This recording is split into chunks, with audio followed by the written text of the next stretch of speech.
கர்த்தருடைய மகா பரிசுத்த நாமம் ஸ்தோத்திரிக்கப்படுவதாக. கலாத்தியர் 4:7. இனி நீ அடிமையாயிராமல் புத்திரனாயிருக்கிறாய். நீ புத்திரனே ஆனால் கிறிஸ்து மூலமாய் தேவனுடைய சுதந்திரனாயும் இருக்கிறாய் என்று வாசிக்கிறோம்.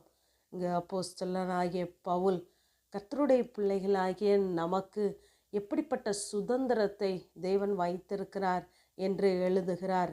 நாம் கர்த்தருடைய பிள்ளைகளாய் இருந்தால் நாம் சுதந்திரராய் இருக்கிறோம். சுதந்திரவாளியானவன் எல்லாவற்றிற்கும் எஜமானாய் இருக்கிறான் என்று முதல் வசனத்திலிருந்தே நாம் வாசிக்கலாம். ஆகவே நாம் கர்த்தருடைய பிள்ளைகளாய் இருப்போமானால் கர்த்தருக்கு உரியவைகள் யாவும் நமக்குரியவைகள். நாம் அந்த சுதந்திரத்திற்கு பங்காளிகளாய் எஜமான்களாய் இருக்கிறோம். ஆனால் நாம் கிறிஸ்துவை அறியாமல் இருந்த காலங்களிலே நாம் இவ்வுலகத்தின் வழிபாடுகளுக்கு அடிமைப்பட்டவர்களாகவே இருந்தோம்.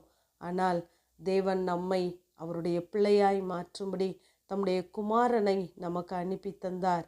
அனுப்பி தந்த தேவன் நம்மை புத்திரனாய் மாற்றி அப்பா பிதாவே என்று கூப்பிடத்தக்க தேவன் தமது குமாரனுடைய ஆவியை நம்முடைய இருதயங்களிலே அனுப்பினார் என்று நாம் தொடர்ந்து வாசிக்கிறோம்.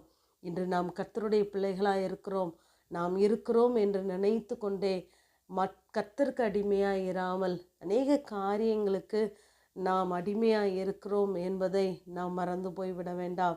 அநேக நேரங்களிலே கோபங்களுக்கு அடிமையாகி விடுகிறோம். இச்சைகளுக்கு நாம் செய்ய விரும்பாததை நாம் செய்து பாவத்திற்கு அடிமைகளாய் நாம் மாறி போய் விடுகிறோம். கடனுக்கு அடிமையாகி போய் விடுகிறோம். மனிதனுக்கு நாம் அடிமையாகி போய் விடுகிறோம்.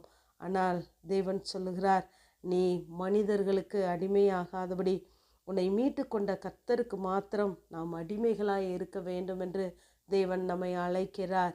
நீங்கள் தேவனை அறிந்திருக்க, நாம் தேவனால் அறியப்பட்டு இருக்க, பலனற்றதும் வெறுமையான வழிபாடுகளுக்கு நாம் அடிமைப்படாதபடி, அடிமைத்தனத்தின் நுகத்திற்கு உட்படாதபடி நாம் கிறிஸ்து நமக்கு உண்டாக்கின சுயாதீன நிலைமையிலே நாம் நிலை கொண்டு இருக்க வேண்டும் என்று சொல்லுகிறார்.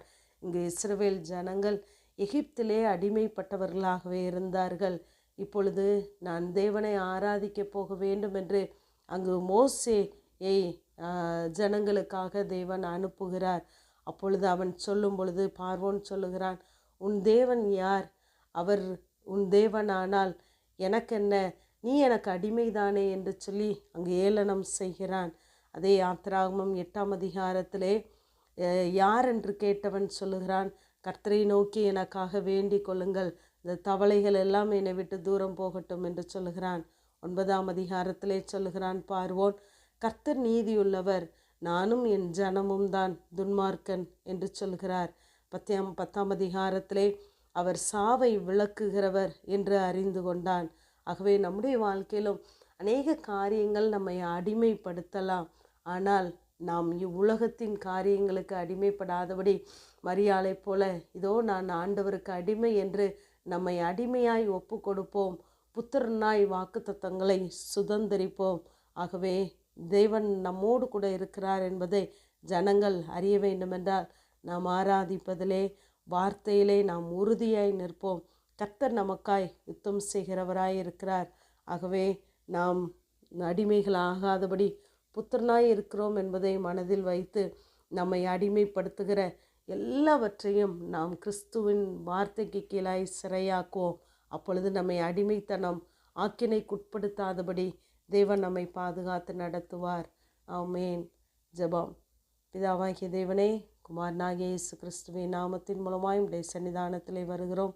நீங்கள் கிரயத்திற்கு கொல்லப்பட்டீர்கள் என்றறிந்து மனுஷனுக்கு அடிமைகள் ஆகாதிருங்கள் என்ற வேத வார்த்தையின்படி கர்த்தாவே, எங்களை அழைத்தவர், தெரிந்து கொண்டவர், தூரமாய் இருந்த எங்களை உடைய இரத்தத்தினாலே சமீபமாக்கினீரே, எங்களை கிரயத்திற்கு கொண்டீரே, அதற்காய் நாங்கள் உம்மை ஸ்தோத்திரிக்கிறோம். நாங்கள் ஆண்டவரே மனிதனுக்கு அடிமையாகாதபடி, எங்களுடைய பாவ இச்சைகளுக்கு அடிமையாகாதபடி எங்களை தெரிந்தெடுத்த, எங்களை அழைத்த, எங்களுக்காய் இரத்தம் சிந்தின ஆண்டவரே, உமக்கு நாங்கள் அடிமைகளாய் ஜீவிக்க, புத்திரனாய் வாக்குத்தத்தங்களை சுதந்திரிக்க கர்த்தர் எங்களுக்கு பலன் தாங்க. தொடர்ந்து உம்முடைய வல்ல கரங்களிலே அர்ப்பணிக்கிறோம். இயேசுவின் மூல ஜெபங்கேலும் எங்கள் நல்ல பிதாவே. ஆமென்.